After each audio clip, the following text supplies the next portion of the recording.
I just got home from work, took off my skirt and walked into the living room, realized I wasn't wearing any pants. I was so embarrassed. Then my husband handed me some flowers, and it hit me today was my birthday. All our friends had come to celebrate with me.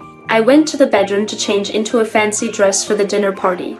But even with the nice meal my husband and loved ones had prepared, I couldn't bring myself to be happy. The truth was, I was hiding a secret. I'd been having an affair with another man, who had been doing things we shouldn't over and over again.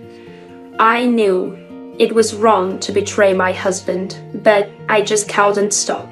After we were done, I walked downstairs with my lover to leave the hotel, to avoid suspicion. He told me to walk home alone while he drove off, so I had to head back on foot. Halfway there, I tripped on the stairs, and one of my high-minus heel straps snapped. I had no choice but to limp down the street, but my house was still so far away. Desperate to get home faster, I stood by the roadside hoping to hitch a ride, but every car that passed just kept going, and I grew more and more frustrated. Finally, a car pulled over, but the men inside jumped out and snatched my backpack right from me. I was almost in despair.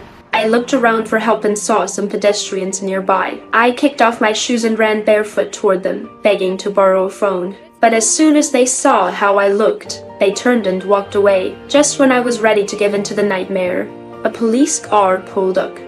There were several officers inside, and they offered to let me get in. But no sooner had I sat down than the cops started harassing me. Then, those 3 officers raped me. When it was over, they threw me out of the car. My body was covered in bruises and dirt. I was shaking uncontrollably and sobbing.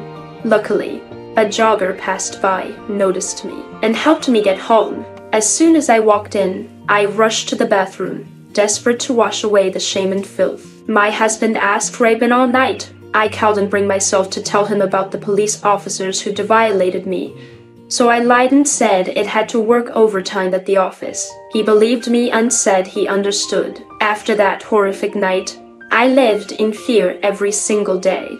Eventually, I mustered up the courage to go to the police station to report what had happened. But what I saw there left me helpless. The male officers were playing video games, and the female officer was on the phone with her lover. When she finally hung up, I told her about the rape.